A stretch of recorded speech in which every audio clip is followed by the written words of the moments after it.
Hello, everyone. This is Jeanette Schliega, and we are celebrating VGA's 6th birthday. Our next presentation is by Denise Cross, and she is going to be talking about what is a one-place study. So, Denise, thank you so much. Take it away. Great, thanks. I am so excited to be able to share one of my latest obsessions, a one-place study. So what is a one-place study?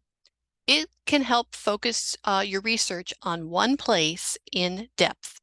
It can lead to understanding the broader historical, social, and economic contexts of your ancestors' lives. Compiling information on all aspects of your place will enrich in their stories and perhaps break through a brick wall or two. One place study has no fixed guidelines. It's flexible enough to include whatever you feel is important, whatever records are extant, and whatever information will meet your research goals. The flexibility can be daunting, however, so let's take a look at some of the things that can go into a one-place study. First, what place will you study? Any physical location can be the focus of a one-place study. You will want to select a place that interests you or that will help answer research questions that you have on the people who lived there. This is a deep dive into any and all aspects of life in a place. You will examine the lives of the people and the community through time. You will also study the physical environment, both built and natural, and how it impacted the people. Keep in mind that the larger the physical place or the longer the time frame you will want to study, the larger amount of data you will have available to gather. Also, the larger amount of data you'll have to record. So start smaller, if possible, to keep it manageable. Or find collaborators, and I'll talk a little bit more about that later. My one-place study in progress focuses on Granville in Washington County, New York, from the earliest settlement to the in the late 18th century up to about 1850. I have a couple of research objectives that this study can help with. First, I have an ancestor who left her husband in Franklin County, New York, and moved to Granville with her children. Why Granville? It's tiny. She must have some connection. I don't know what it is yet. The other project is sorting out what looks like several lines of Smith families that are not immediately related to each other. Of course, my ancestor is a Smith. So, a one-place study can help uncover connections that are not directly stated or obvious in records associated with an individual. In the aggregate, the records can show trends and relationships that may point to answers to our research questions. Any information you use for genealogical research is valuable in a one-place study. You will want to add information on the history of your place, so county histories may give you a good historical overview of your place. Determine what records exist for your place during the time period of your study. Creating a locality guide in your place is a good first step. It will help you discover all the repositories that hold records of interest for your place. Census records are always a good place to begin. You will get an every decade snapshot of a place and its people. So gathering the names of the heads of households and the ages and genders of the other members of the household in a spreadsheet for censuses from before 1850, and 1850 and later, you can add all the names with their ages and genders. Plus, we get birthplaces, occupations, and more with later censuses. Capture all this data to analyze and create a narrative of the typical lives of the residents in your place. You can also see where people came from, when they left between censuses, and whether the population was increasing or declining over time. Once you compile data on your place, you can analyze the demographic information. A comparison of the population of Granville, New York in 1810 and 1820 that I've done here shows a relatively small growth from 3,435 to 3,672 residents. The increase in the number of 16 to 25-year-old males stands out. The growth cannot be explained simply by children aging into the young adult category. This suggests an influx of young adults during this decade. The community is growing, probably due to incoming settlers. This may inform research in what may have driven these increases in settlement in this small Washington County town during this time. Other demographic analyses could include studying deaths, and that may indicate when epidemics occurred, or studying birthplaces to determine patterns of origins of those who moved into your place. If you are lucky enough to have vital and religious records for a place, unfortunately, New York is not that lucky. They can add a valuable insight into the population growth, where people who died in your place came from, and what religious affiliations they had. Religious records can help assemble family groups and show the community relationships through cluster research and help you understand how and why the residents associated with each other. Land records tie people to the land, and land is often passed down generations within the family. These connections can help assemble families and place individuals in their neighborhood context. Who was within courting distance? Often land reveals occupation. Maps, either historics or ones that you create, can help visualize the neighborhood and place the owners on their land.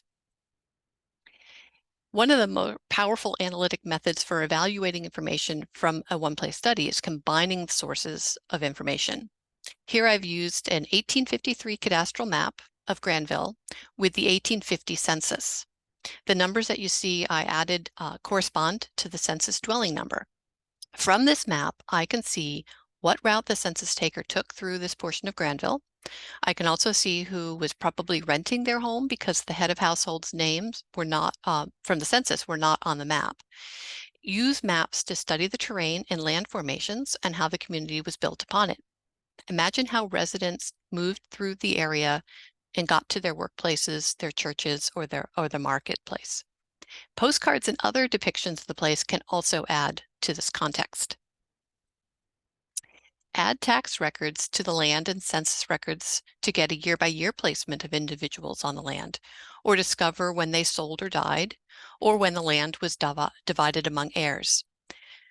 Or determine who did not own land because they're only paying personal taxes, or taxes on livestock, or even a mill can suggest occupations. In the aggregate, compiling the occupations in a place can help you determine how many residents were farmers, or blacksmiths, or millwrights, or merchants, or more. You may see how families are allied by occupation. An individual's probate records can show connections to kin and associations with others in your place. Land transactions and inventories can help characterize the prosperity or not of residents of your place. Combining the probate records from many people can demonstrate broader trends in the lives of those in your place. A cemetery can make a fascinating one-place study all by itself. After all, it is a neighborhood. But as part of a place, cemeteries can add vital event details and associations among individuals. In your one-place study, learning about the history of a cemetery can lead to interesting discoveries about the community and its people. Newspapers can add a lot of rich detail to life in a place. Personal information from vital records to social gossip add color to the lives of the individuals. Businesses, politics, historic events are all documented through a local lens. Just read through some of the local newspapers. You'll be surprised at the stories that may lead to avenues of research. And from civic groups to individual lives, seek out archives and special collections that hold the stories of individuals in your place. Business records may shed light on daily life of the residents of your place. They may or may not give you demographic trends, but they can give you insight into the motivations and the struggles and the triumphs of the people who lived in your place. So compiling all the information you gather on your place can be overwhelming. Start small, focus on gathering one type of data, add information and record sets as you find them. Most one-place studies, like family trees, are never quite done. Continually adding information and analyzing it as new discoveries are made will keep the project interesting for you over time. So, how do you manage all the data you gather on your place and its people? A great way to compile data on your place is to use spreadsheets. Columns can capture the multiple pieces of data from each record. Excel or Google Sheets is a great way to record each household in a census and be able to analyze and sort the information and to create tables and graphs to help visualize your data. Or use Airtable to take your analysis to another level with its relational database capabilities. And don't forget to record your source citations. Create family trees in your genealogy software as you connect the families. Over time, you may discover that a neighbor is related, and you can connect them into one large tree for your place. A program like Roots Magic that assigns roles to your people can help demonstrate non-familial associations. Or try a program purpose-built for a one-place study such as Name and Place. WikiTree, a collaborative online tree, is well suited for supporting one-place studies. Share your findings about your place with the world. You may find others with information to contribute to your study. You can do this by writing about various aspects of your place or publishing them in a blog, or join another one-place study enthusiasts on social media or other collaborative projects.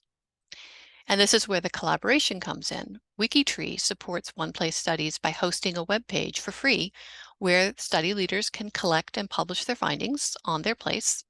You may find others who want to work on the same place with you, and you can also join other studies. You can join the Society for One-Place Studies, and this is out of the UK, and you can register your place with them. The Society publishes an information-packed quarterly journal, and you can learn more about conducting a one-place study by taking a Pharos Tutors or an International Institute of Genealogical Studies course on the topic, or read 10 Steps to a One-Place Study by Janet Few. These are all great starting points for learning about how to compile information for a one-place study. Or you can attend the online conference all about that place next September. Remember, the goal of a one-place study is to take a deep dive into a place by studying all aspects of the physical environment and its people. It's a flexible concept that allows you to create the project to determine what you're going to include, whether you're looking at the neighborhood of a cemetery or a small town or a village or a church or a city block or a particular building. Whatever your place is, you will be able to collect the data and develop ways to communicate out what the interesting aspects of life in this place happen to be. And I know we won't have time for questions, but you can always feel free to email me if you do have any. Thank you.